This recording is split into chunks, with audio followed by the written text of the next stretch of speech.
Ada yang cerita ketika Wiri di atas dia itu mendengar suara gamelan, suara apa. Ada juga yang cerita seperti itu. Desa Marongge juga itu adalah tempat yang mungkin dulu lebih dikaitkan ke hal-hal mistis. Kan tetap aja ada orang kesini itu minta, bah minta ini, minta itu. Jadi saya kesini itu nggak meminta, saya kesini itu mendoakan.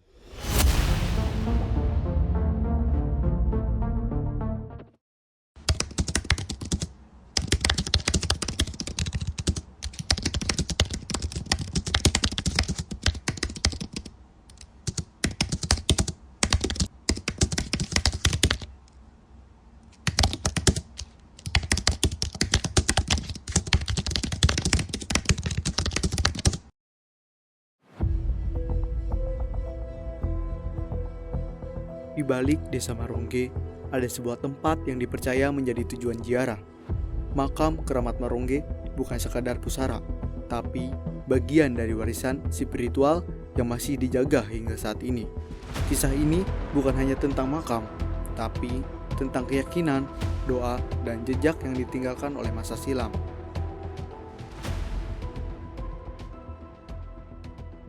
Jadi kalau sejarah ini, kalau secara tertulis nggak ada, karena di sini nggak ada namanya prasasti, nggak ada tulisan. Cuman ini menurut cerita turun temurun dari orang tua dulu. Jadi ini awalnya ke situ itu ada 4 orang putri yang berasal dari kerajaan Mataram. Wallahu alam, beliau itu sebagai putri, apa sebagai prajurit wanita, wallahu alam nggak ada keterangan. Yang pasti beliau itu berasal dari kerajaan Mataram.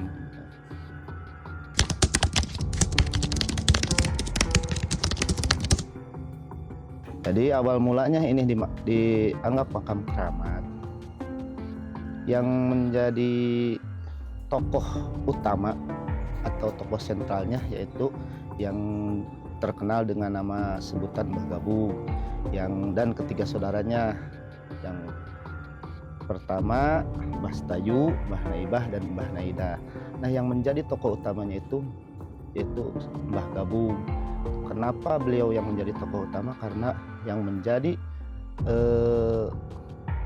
peran utama dalam cerita ini adalah beliau.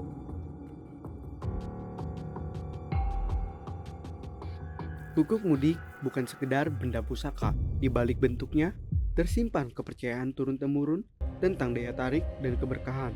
Tradisi ini terus dirawat, bukan karena mistisnya, tapi karena nilai dan sejarahnya. Jadi kata sepuh dulu, kenapa sekarang ini terkenalnya dengan asihan guguk mudik itu? Awal cerita kan si Mbah ini pada merebutin karena beliau nggak mau terjadi keributan dan terjadi peperangan. Jadi setiap ada cowok atau pangeran ataupun raja yang ingin menikahi dia mengajukan satu syarat. Syaratnya si lelaki itu harus bisa mengalahin kesaktian dia dengan cara beliau itu menghanyutkan pupuk di Sungai Cilutung, dan barang siapa cowoknya atau lelakinya yang bisa balikin lagi itu pupuk ke tempat asal, maka beliau mau dijadikan istrinya. Tapi sampai ini gak ada yang sanggup gitu ya. Tak semua yang datang ke sini sekadar berziarah. Ada yang mencari ketenangan, ada juga yang berharap hajatnya terkabul. Dari dulu, kisah tentang tempat ini selalu dibarengi bisik-bisik soal kekuatan pengasihan yang tidak bisa dijelaskan secara logika. Cerita soal pelet bukanlah hal aneh di makam Keramat Marongge. Dan siapa lagi yang lebih tahu hal ini selain juru kuncinya? awal mulanya ya dari cerita itu barangkali, wallahu alam, kita kan nggak tahu. Cuman orang-orang ya percayanya seperti itu. Tapi kita makan di sini cuma mendoakan beliau, cuman mendoakan supaya dengan mendoakan beliau kita mendapat karomahnya, keberkahannya.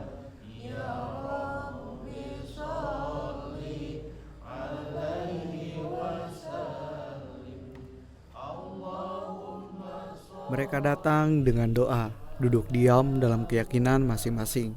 Setiap tindakan yang mereka lakukan ada cerita yang hanya bisa dijelaskan oleh mereka yang mengalaminya.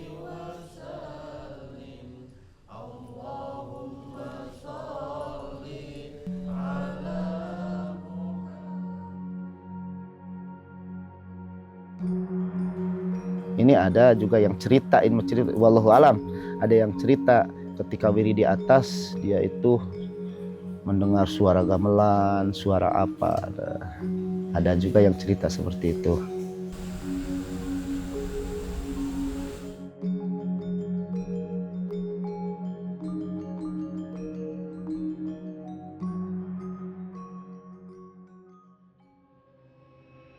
Saya kesini agak nyaman bagi saya. Saya itu pengusaha bangkrut dulunya. Jadi habis-habisan total setelah saya mendoakan leluhur dari Buyut Marongge Sumedang ya, yang dari almarhum Kunci Pak Haji. Alhamdulillah dengan atas penyampaian Buyut kepada Allah Ta'ala, saya bisa gede lagi usaha saya.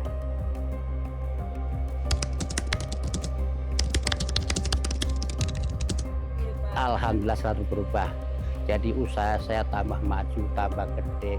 Saya mendoakan leluhur kami, Buyut Marongge yang Mbah Gabuk ya. Jadi usaha saya itu yang dulunya hancur, sekarang tambah banyak cabang lagi. Jadi alhamdulillah.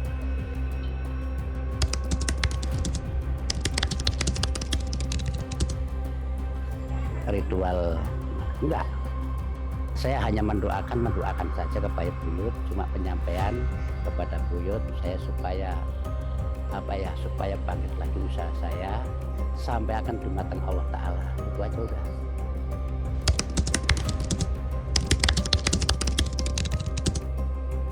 Jadi saya kesini itu nggak meminta, saya kesini itu mendoakan buyut-buyut leluhur kami, saya doakan. Jadi saya doakan minta penyampaian kepada Allah Ta'ala. Jadi saya nggak punya harapan minta kepada orang lain, saya itu nggak.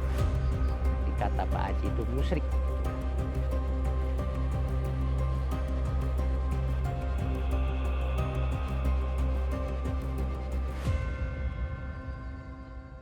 Menurut saya pribadi tentang Desa Marongge itu memiliki syarat yang makna, di mana bukan hanya secara spiritual tapi juga historis, di mana Desa Marongge juga itu adalah tempat yang mungkin dulu lebih dikaitkan ke hal-hal mistis, tapi karena itu bukan tempat mistis juga ya, karena di sini tuh kita lebih ke ruang kontemplasi, penghormatan dan pelestarian tradisi yang sudah ada sejak lama. Di sini kita tuh mewariskannya secara turun-temurun dari juru kunci ke juru kunci lagi, sampai sekarang tuh udah ada juru kunci yang baru mungkin ya. Nah, di sini juga itu desa yang setiap 1 bulan sekali selalu mengadakan yang namanya tuh malam Jumat Kliwon.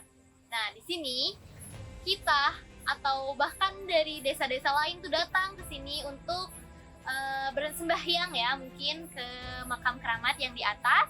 Di situ juga tempat untuk rekreasi juga ya, karena banyak sekali makanan-makanan, jajanan-jajanan. Lalu di setiap saat tengah malam mungkin mereka akan berdoa dan mandi di Kali Ciletuh.